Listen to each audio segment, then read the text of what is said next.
Baik, saudara. Ini sudah banyak pertanyaan. Saya akan bacakan pertama dari Mei Ana. Boleh ditayangkan, saudara. Panitia ya, Mei Ana. Langsung saja. Banyak pertanyaan yang sangat terkait dan bagus. Iya, bisa ditayangkan di layar ya. Mei Ana bertanya begini, ya, Bante, Dokter Adi. Ya kan ya, bagaimana menghapus belief sekali lancung ke ujian, seumur hidup orang tidak percaya. Padahal sudah dimaafkan tapi tetap saja masih curigation alias curiga. Nah, ini bagaimana Dokter Adi? Bisakah itu diatasi supaya orang bisa percaya lagi sama kita? Nanti Bante bisa menambahkan ya. Silakan Dokter Adi. Oke, apakah orang bisa lagi percaya sama kita? Jawabannya bisa. Jadi yang namanya sebuah katakanlah kekeliruan atau sebuah hal yang terjadi disengaja atau tidak ya, kekilafan itu kan kondisi yang sifatnya temporer kan. Jadi tidak bisa kita mengatakan suatu situasi tertentu itu mendefinisikan siapa kita, kan tidak bisa seperti itu. Nah, orang yang katakanlah sudah memaafkan tapi masih curiga, itu masalahnya bukan di kita, masalahnya di dia. Itu akan menjadi masalahnya kita apabila kita ternyata setelah, misalkan loh ya, kita buat kesalahan, kemudian orang sudah memaafkan kita, tapi kita nggak berubah. Nah, itu masalahnya di kita. Tapi kalau kita melakukan sesuatu yang tidak tepat, diberitahu, kita berubah, sungguh-sungguh kita berubah, orang itu ternyata tidak bisa memaafkan kita, atau tidak berubah, masih penuh dengan mencurigation, maka yang bermasalah dia. Apakah bisa kita mengubah belief ini? Jawabannya bisa. Oke, baik. Luar Demikian. biasa. Bante, bisa ditambahkan Bante sedikit Bante. Bagaimana mengubah belief ini supaya jadi positif lah intinya gitu ya. Silakan Bante. Ya, baik. Sebetulnya pada intinya saya sepakat dengan yang Pak Adi sampaikan bahwa kita sebetulnya kalau di bagian kita yang bersalah ya, kita punya tugas untuk memperbaiki diri kita. Jadi misalnya kita salahnya apa? Pulang malam misalnya, pulang kemalaman. Oke, kalau gitu sekarang saya berusaha menjadi lebih baik untuk tidak pulang kemalaman. Loh, tapi saya sudah nyoba dalam 1 bulan, kok orangnya enggak percaya sama saya? Enggak apa-apa. Ya tadi yang Pak Adi sampaikan, ya itu urusannya orangnya. Betul. Nah, tetapi sebetulnya kepercayaan itu seperti, orang sering mengibaratkan seperti kaca atau gelas kaca.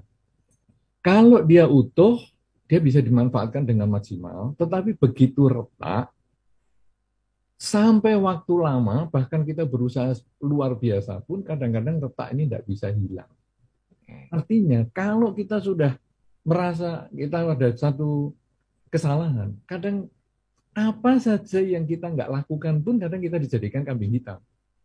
Ini kemarin kok kuncinya rumah kok nggak di tempatnya? Ini pasti kamu nih, kamu yang datang biasanya kamu kan pulangnya kalau malam. Loh, saya pulang malam itu sudah puluhan tahun yang lalu. Saya sudah nggak pernah, yes, tapi biasanya kamu yang. Nah, kita jadi kena stigma bahwa kamu ini memang orangnya suka pulang malam. Jadi sebetulnya kalau kita yang bersalah, tugas kita adalah memperbaiki dan butuh waktu. Kalau orang itu nggak percaya, nggak usah kita mengharapkan dia percaya, yang penting kita melakukan tugas kita terus-menerus sampai akhirnya suatu ketika mungkin di saat kita pun sudah meninggal, baru orang itu akan mengatakan, oh ternyata orang itu dulu memang nggak pernah terlambat ya. Ya sudah, nggak apa-apa. Tapi pokoknya tugas kita yang kita selesaikan, jangan dipengaruhi sama orang lain. Oh kamu nggak percaya, ya sudahlah kalau kamu nggak pernah percaya sama saya memang lakukan aja yang kamu nggak percaya. Kita akhirnya rusak nama kita. Itu. Tapi kalau orang lain juga sama. Kalau kita kepada orang lain yang bersalah, kita maafkan, kemudian kok rasanya kok saya masih ganjel ya, rasanya apa dia benar ya, enggak apa-apa, itu rasa yang normal. Kasih kesempatan dia untuk menunjukkan bahwa dia sudah berubah sampai beberapa waktu. Dan nanti akhirnya dia pun kalau benar-benar berubah, kita baru bisa menerima dia apa adanya, walaupun seperti gelas yang sudah retak, kadang-kadang kita masih kepikir juga, kayaknya nggak benar juga orang ini. Itu normal lah. Makanya mumpung kita masih dipercaya, pegang kepercayaan orang itu baik-baik. Jangan sia-siakan, karena sekali kepercayaan itu pecah, sulit sekali untuk kembali pada diri kita. Saya kira demikian. Silakan Pak Bo. Baik, terima kasih luar biasa ya. Jadi intinya jawaban dari kedua narasumber ya buat pertanyaan tadi saudari Mei Ana, yang penting ketika Anda tidak dipercaya, koreksi diri, perbaiki diri, kan gitu ya. Perbaiki diri Anda sampai semaksimal mungkin. Nanti kalau pada saatnya Anda sudah benar, dia tetap tidak percaya, itu bukan urusan Anda. Kan gitu ya Bante ya, Dokter Adi ya. Ya. Nah, karena biar bagaimanapun Bante tadi mengucapkan gelas-gelas kaca, saya mau menyanyikannya. Gelas-gelas kaca itu kalau sudah retak ya kan kepercayaan itu ibarat gelas-gelas kaca. Kalau sudah retak, dia biar bagaimanapun dikembalikan ke bentuk semula, dia sudah beda unsurnya. Tidak bisa lagi utuh seperti sedia kala. Jadi artinya apa? Artinya memang tadi Bante dengan sangat bijaksana mengatakan di kalimat terakhir bahwa ya pasti adalah orang namanya riak-riak sedikit ya Bante ya. Dulu dia pernah kayak gini, ya pasti nggak mungkin hilang total secara total. Tapi ya nggak apa-apa gitu loh. Ya kan ya, jadi ingat, gelas-gelas kaca, gitu ya. Oke, karena hari ini saya diundang panitia hanya memoderasi, tidak berikut bernyanyi, maka lagu tidak saya teruskan ya. Oke, Oke Bante, Dokter Adi, ada pertanyaan kedua dari fans beratnya Yang Mulia Utama Mahatera, yaitu Madam Harita di Los Angeles. Ini Bante, belum saya tunaikan janji saya mau ke sana Bante. Ini beliau bertanya, ya, bisakah belief seseorang di reset? Ya, if yes, jika ya, apa bedanya dengan brainwash? Nah, ya, bisa tidak di reset belief itu? Kalau bisa, bedanya apa dengan brainwash? Ya, silakan Bante. Baik, betulnya ini kan pertanyaannya untuk berdua juga, Bante Ya, Utamo dan Pak Adi. betul. Ya. Jadi begini, apakah kepercayaan itu bisa di-reset? Di-reset seperti defaultnya pabrik misalnya? Bisa. Itu kalau di dalam Dharma, itu sebetulnya orang yang mencapai kesucian. Ya, jadi orang yang belum mencapai kesucian itu punya rasa percaya bahwa aku itu ada. Kemudian, orang yang setelah mengembangkan kesadaran maksimal, dia tahu hidup itu adalah saat ini, kesadaran maksimalnya pada saat ini, maka hilanglah keakuan. Dia reset itu sesungguhnya. Nah, apa bedanya dengan brainwash? Brainwash itu dengan kekerasan, dengan faktor-faktor luar. Tapi kalau kita dengan keseimbangan batin, dengan meditasi itu sebetulnya adalah memperbaiki secara softwarenya. Jadi softwarenya itu di apa istilahnya ya dihancurkan dulu, istilahnya di delete semua, ya, diformat ulang, kemudian diinstal ulang. Ini kalau kita seperti itu, jadi tidak hadisnya kemudian dibongkar, kemudian itu tidak. Jadi otaknya tetap biasa, tapi diberi pengertian. Inilah pentingnya. Acara kita pada kesempatan ini juga memberi pengertian, bukan membrainwash orang. Makanya dengan pengertian ini, mungkin Anda langsung ngerti setelah acara ini bahwa aku itu tidak ada, aku itu hanya satu proses, bagus. Tapi kalau belum ngerti, mungkin butuh seminggu, 2 minggu, setahun, 10 tahun, 100 tahun, tidak apa-apa. Karena memang ini hanyalah proses, bukan brainwash. Demikian. Iya. Baik, terima kasih Bante. Ya silakan Dokter Adi, bagaimana dari sisi keilmuan Anda? Saya sangat setuju sekali dengan pandangan Bante ya, dan yang Bante sampaikan itu sebenarnya sudah menjawab semua sebenarnya ya. Izinkan saya hanya menambahkan sedikit saja. Kita mengubah belief kita itu apakah bisa? Jawaban Bante tadi bilang bisa, itu sangat benar. Dan kita juga perlu pahami kan bahwa segala sesuatu itu kan berubah kan, anicca kan, tidak ada yang kekal. Jadi belief yang waktu kita kecil nggak ada belief nih. Belief dimasukkan oleh lingkungan ke dalam diri kita. Berarti kalau kita bisa diinstal, kita bisa uninstall dong. If we can learn it, then we can unlearn it, betul nggak? Cuma sekarang tinggal learn dan unlearn, itu kita perlu ini dulu. Kita learn, kemudian kita unlearn, kemudian kita relearn. Ya. Dan ini yang tadi Bante jelaskan sangat bagus. Prosesnya itu smooth. Dengan kesadaran, dengan keseimbangan batin, kita tahu tujuan kita itu apa, kemudian kita mengubah belief kita. Nah, kalau brainwashing ini negatif. Itu bisa lewat obat-obatan, lewat kekerasan, bisa lewat indoktrinasi, tujuannya biasanya tidak baik. Ya, brainwash itu konotasinya sangat negatif dan orang biasa punya tujuan-tujuan yang tidak baik melakukan brainwashing pada orang lain. Ya, ini tidak kita lakukan dan tidak disarankan. Jadi kalau mau mengubah belief, kita mengubah belief dengan kesadaran. Dan satu hal lagi, belief ini adalah sesuatu yang sifatnya netral sebenarnya. Belief ini hanyalah sebuah ide yang kita percaya sebagai hal yang benar. Maka karena ini sebuah ide, yang kita lihat sebenarnya adalah dampak dari belief ini terhadap hidup. Jadi kalau misalkan ada seseorang yang, misalkan orang zaman dulu itu kan percaya, waduh, itu kalau berlayar itu, kalau sampai di ujung laut itu bisa jatuh loh itu. Benar nggak? Tapi sekarang kan kita tahu bahwa dunia itu bulat. Nah, bagi mereka yang percaya bahwa kalau berlayar sampai ke ujung lautan sana dan bisa jatuh, dan itu belief mereka percaya, kemudian mereka bertindak berdasarkan belief itu, ya mereka tidak akan pergi jauh-jauh. Nah, dampaknya adalah mereka tidak bisa menemukan dunia baru seperti itu. Jadi kita melihat belief ini terutama dari dampak yang ditimbulkan terhadap kehidupan kita. Demikian, terima kasih. Ya, jadi kalau dari sisi keilmuan Anda itu bisa tidak melalui hipnoterapi atau mind technology untuk meriset kembali hal itu tadi? Sangat mudah. Bagaimana itu sangat mudah itu? Ya, seperti tadi sudah yang Mulia sampaikan. Yang pertama adalah dengan kesadaran. Kita aware, kita mindful bahwa satu contoh misalkan begini loh. Yeah. Oh, ternyata misalkan saya ini kok rasanya kok nggak bisa ya bicara sepintar Pak Ponijan misalkan. Ini kan Pak Ponijan guru komunikasi kan, dan saya kan bukan guru komunikasi. Jadi saya merasa minder kalau ketemu Pak Po, aku kok nggak bisa ya nih ya. Nah kemudian saya ngeluh sama Bante, gimana nih Bante? Saya kok merasa nggak pinter kayak Pak Po. Terus Bante bilang, apakah itu benar? Kamu nggak sepintar Pak Po? Yakin ini? Terus saya mendapatkan semacam kayak pencerahan. Berarti sebenarnya setiap orang itu punya potensi yang sama. Tinggal Pak Po misalkan lebih dulu mengembangkan, saya masih belum.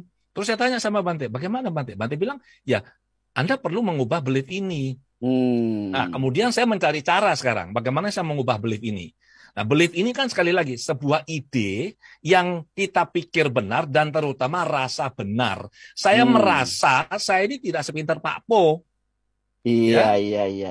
Maka kalau perasaan saya ini ya, saya bisa netralisir, maka saya bisa berubah menjadi percaya paling tidak bisa sama pinternya lah, paling tidak lah. Ya, atau sedikit di bawahnya juga nggak apa-apa. Tapi kan saya bisa mengalami peningkatan diri. Nah, kunci perubahan belief itu adalah satu, kita menyadari dulu, oh ini ada sesuatu belief yang tidak baik untuk kita, mau kita ganti. Kemudian kita cari tools-nya. Dan kunci untuk melakukan dekonstruksi sebuah belief itu adalah dengan kita menetralisir emosi yang menjadi kekuatan dari si belief. Jadi kekuatan belief itu ada pada emosinya. Demikian, terima kasih. Oke, baik penonton yang ada di YouTube ya, saya lihat di sini, coba saya intip dulu sedikit ya. Ini sudah berapa penonton ini? Penonton sudah 500 lebih. Ya, bagi Anda yang belum subscribe ya ke Maga Budi PC Surabaya di YouTube-nya, silakan subscribe karena ini subscribernya 136 baru, tetapi penontonnya melebihi hampir 3 kali ya dari jumlah subscribernya ya. Baik saudara sekalian, ada kata kunci tadi yang Dr. Adi katakan ya, bagus sekali ini. Jadi kalau kita bisa belajar, berarti kita bisa untuk menghilangkan apa yang kita pelajari. Setelah kita menghilangkan apa yang kita pelajari, baru kita belajar lagi. Ya, dalam bahasa Indonesia jadi agak ribet sebutannya ya. Nah, kalau dalam bahasa Inggris kita sebutnya gampang kan. Kalau kita bisa learn, bisa belajar, berarti kita bisa unlearn. Kepercayaan belief tadi yang salah, kita coba jangan lagi kita yakini itu. Nah, kita buang dulu, kita unlearn, nanti baru kita relearn, belajar lagi sesuatu yang baru. Begitu ya. Semua bisa diatasi. Kalau kurang jelas nanti boleh follow beliau di akunnya ya, di Instagram Dr. Adi W. Gunawan, namanya adiwgunawan.id. Yang Mulia Utamo Matera, ada adminnya yang mengurus itu, Bodi Giri, dan saya di Ponijan Liao ya. Baik, kita ke pertanyaan berikutnya sekarang Bante, Dr. Adi, yaitu dari Andrew Yogianto. Pertanyaannya adalah, bagaimana saat ada orang-orang yang mampu merealisasikan impian menjadi nyata? Apakah impian ini adalah keyakinan, terus realisasinya adalah kenyataan? Nah, silakan Dr. Adi, bagaimana? Apakah impian ini keyakinan, realisasinya adalah kenyataan? Silakan. Jadi begini, kita mencipta segala sesuatu selalu 2 kali. Yang pertama itu di pikiran kita, kemudian dari pikiran dia termanifestasi menjadi realita. Maka yang namanya impian itu kan sebenarnya goal. Oke, misalkan saya mau goalnya ini, itu adalah target. Waktu kita punya goal, pertanyaan penting berikutnya adalah apakah kita yakin bisa mencapai ini? Itu yang harus dijawab. Sebab kalau kita tidak yakin, maka upaya kita untuk bisa mencapai goal lewat kerja, mungkin lewat usaha, itu akan terhambat. Apabila kita ada goal, kita yakin, kita percaya kita bisa mencapainya, kita percaya kita layak dan berharga untuk bisa mendapatkan goal ini, maka strategi atau langkah yang kita lakukan untuk menuju goal itu menjadi jauh lebih mudah.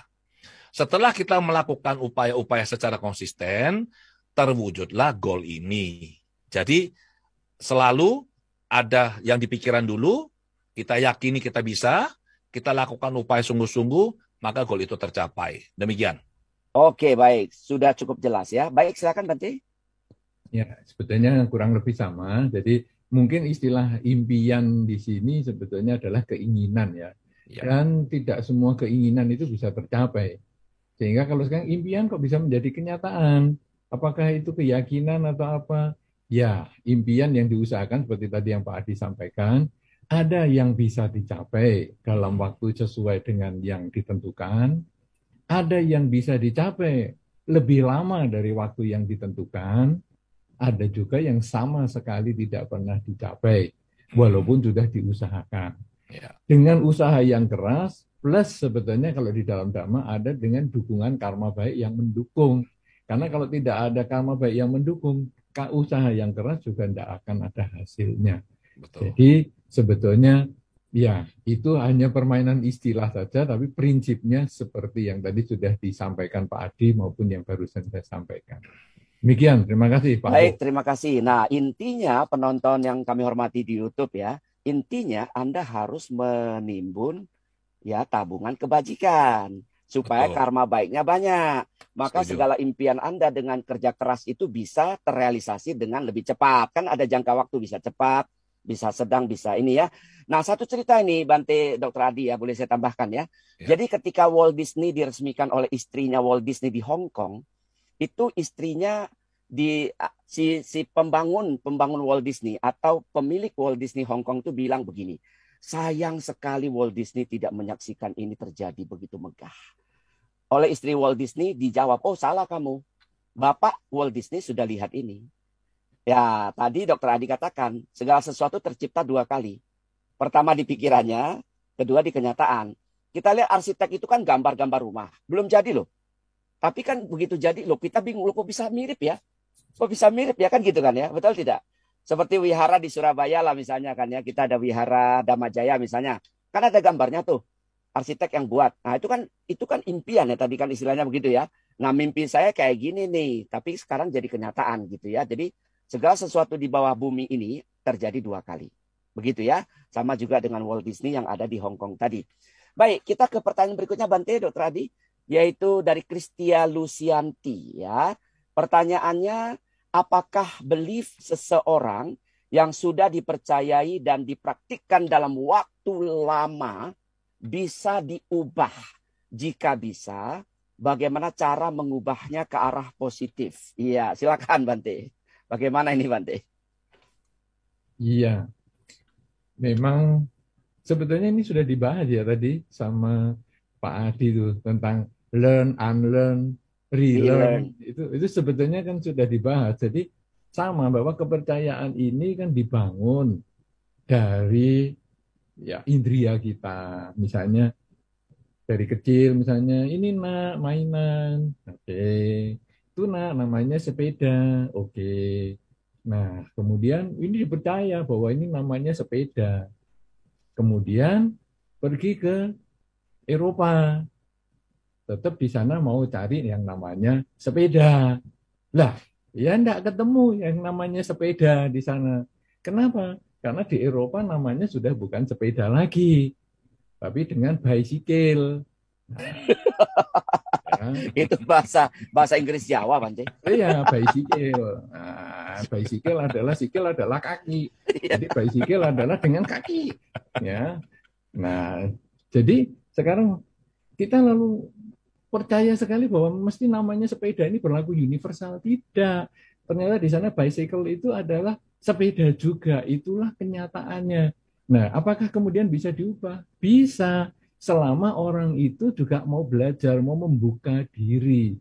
Selama dia bisa membuka diri, dia terbuka pada ilmu pengetahuan yang baru, pasti bisa berubah. Tentu butuh proses ya. Makanya kalau tadi dikatakan dalam latihan meditasi itu butuh sebetulnya ada rutinitas.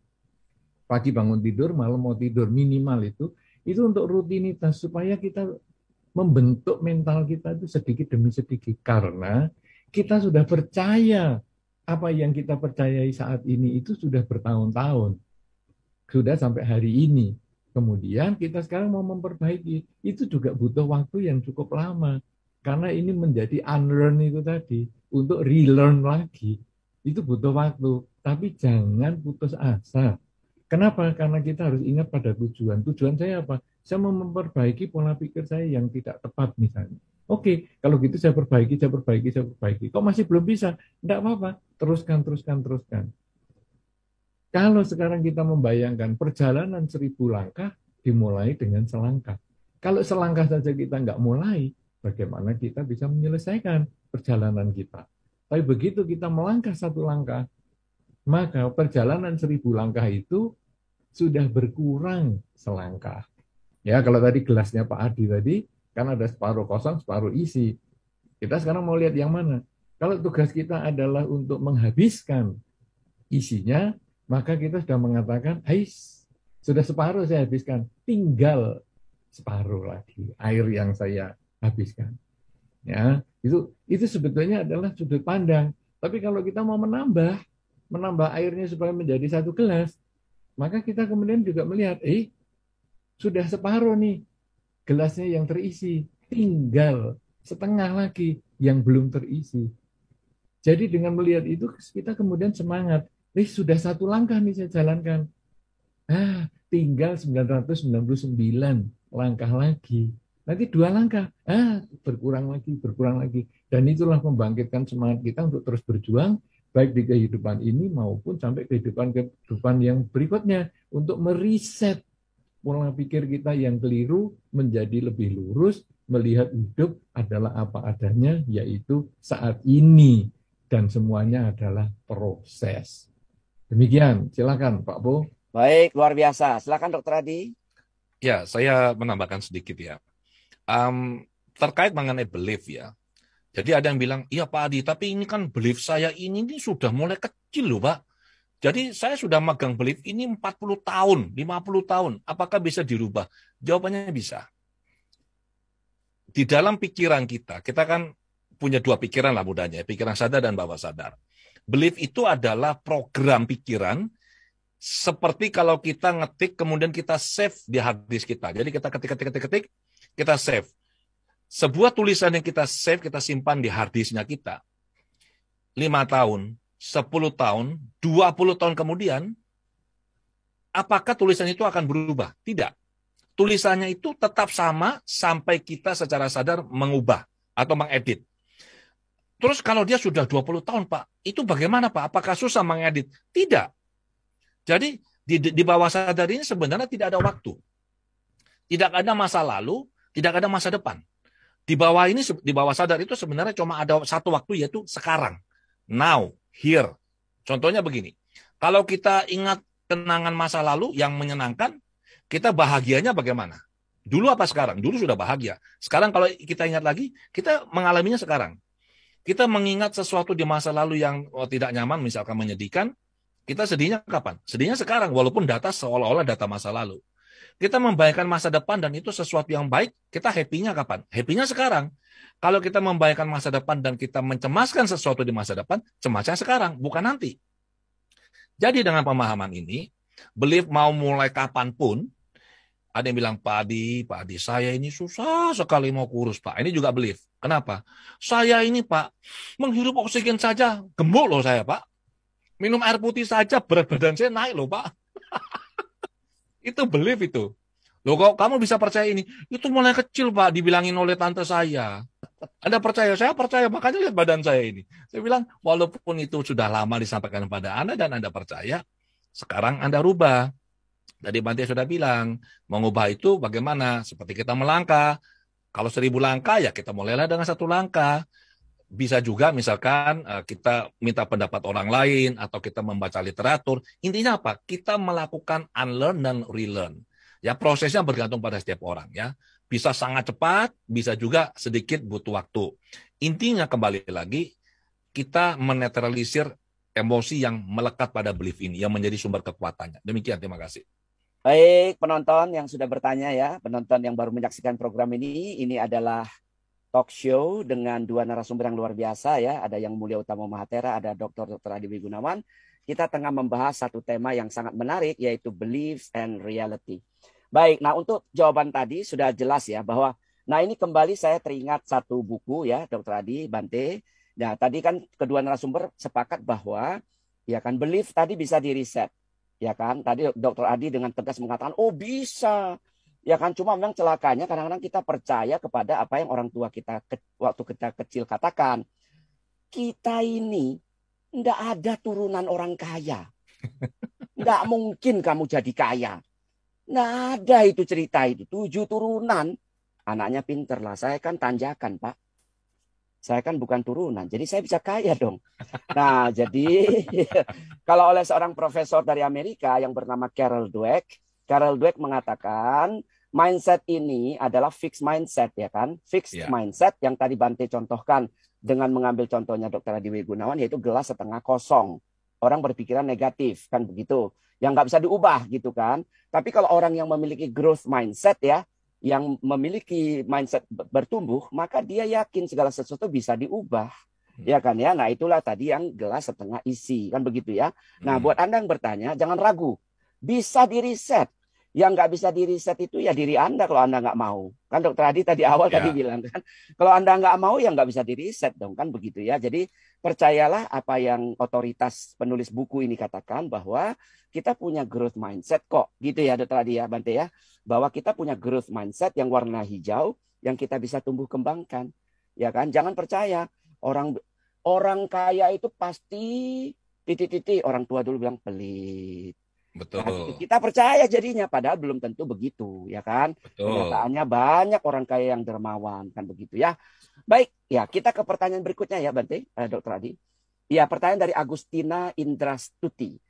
Pertanyaannya adalah, saya selalu memberikan belief positif kepada anak saya yang sekarang masih balita, bahwa dia anak yang baik, pintar, cantik, dan lain-lain. Apakah ada dampak negatif dari belief yang saya tanamkan kepada anak saya tersebut? Maksud saya ingin menjadikan anak saya menjadi pribadi yang percaya diri, tapi apakah belief tersebut bisa menjadikan saya sebagai pribadi yang narsistik? Nah, Dr. Adi, bagaimana? Silakan. Oke. Kalau anak masih kecil ya, itu adalah tugas dan kewajiban kita untuk secara sadar memberikan input-input yang baik ke pikirannya anak, ke pikiran bawah sadar. Itu sangat penting. Teman-teman saya yang pas jumpa saya pas dengan cucu kami kan, itu saya selalu bilang ke cucu kami. Jadi saya bilang panggilannya kan Arta, namanya kan Siddhartha Adi Mulia, Heng ya, panggilannya Arta. Karena namanya terlalu spiritual, biar seimbang dikasih panggilan duniawi lah kata. Jadi saya bilang begini, Arta ini anak pintar, cerdas, bahagia, bijaksana, percaya diri, mulia, semua hal yang positif yang saya sampaikan kepada si Arta. Ada tetapinya. Dalam prosesnya bertumbuh dan berkembang, kita perlu bijak. Jangan misalkan begini, anak ini misalkan, saya nggak bilang cucu kami, anak orang lain. Ya. Kalau yang baik-baik cucu sendiri, kalau yang nggak baik kita bilang anaknya orang. Misalkan anaknya orang, nakal. Terus karena mamanya bilang, oke, harus positif, harus positif. Anaknya nakal, mamanya bilang apa? Oh pinter, bijak, hebat. Nah ini bahaya ini. Karena anak kan nggak ngerti. Ya, karena dia tidak mengerti, dia pikir, wih, berarti kalau saya nakal begini, mama puji-puji, berarti ini hal yang baik dong. Ya diteruskan sama dia. Atau biasanya mama-mama begini, anak sudah nakal, mamanya bilang gini, tapi mukanya beda. pinter, bagus. Teruskan itu, ya bagus. Anaknya makin bingung ini. Ini yang benar yang mana? Maka kita harus hati-hati. Apabila kita memberikan input positif pujian itu sebenarnya harapan ya, kepada si anak ini dengan cara yang bijak, maka anak ini akan bertumbuh menjadi pribadi seperti yang kita harapkan. Cerdas, percaya diri, bahagia, bijaksana, mandiri, seperti itu. Kalau kita memberikannya tidak tepat, nah, anak ini nanti bisa tidak pas pertumbuhannya. Demikian. Terima kasih. Jadi kalau tadi bukan narsistik ya? Enggak lah, enggak.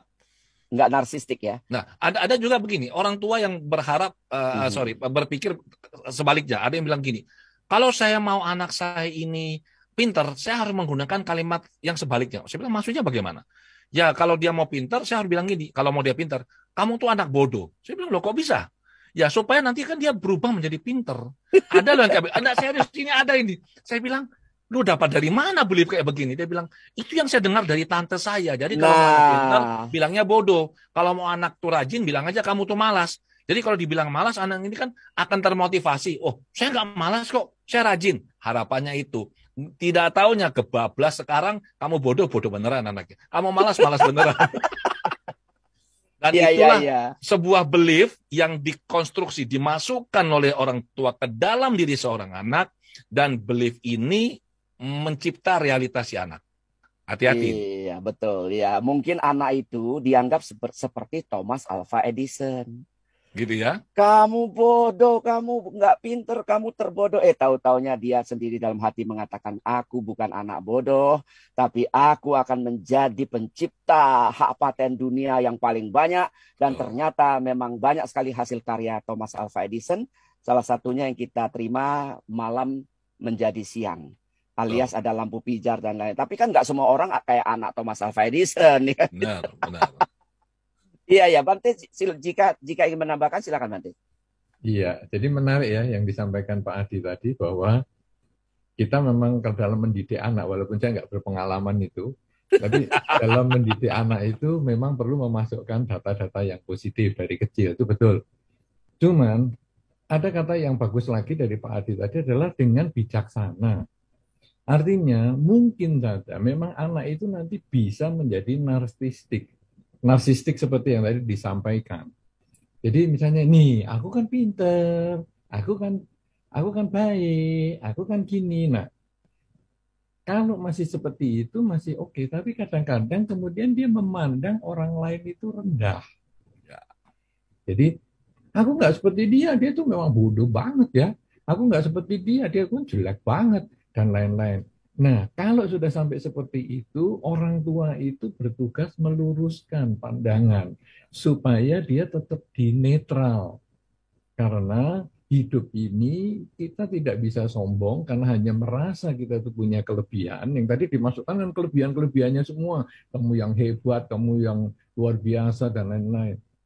Tapi kita juga merasa kita itu juga punya kekurangan. Sebaliknya orang lain ada kekurangan, tapi dia juga punya kelebihan. Ini yang kita selalu ajarkan kepada anak-anak supaya dia menjadi pandangannya itu netral. Tidak merasa sombong dirinya hebat, tapi juga tidak merasa rendah diri karena dirinya tidak mampu. Seperti yang tadi dicontohkan dengan cara pendidikan kedua yang Pak Adi sampaikan yang dengan kebalikannya tadi, itu ada orang-orang tertentu yang justru memang malah, kamu mengatakan aku bodoh. Nanti kamu akan nyesel kamu mengatakan aku bodoh karena aku nggak seperti itu. Nah, ada yang seperti itu. Tapi ada yang mengatakan, kamu bodoh ya. Ya wajar kan, anaknya siapa? Nah, kalau sudah begitu ya titik sudah nggak bisa selesai. Kita yang ngomong bodoh juga kita jadi stres karena balik ke kita lagi.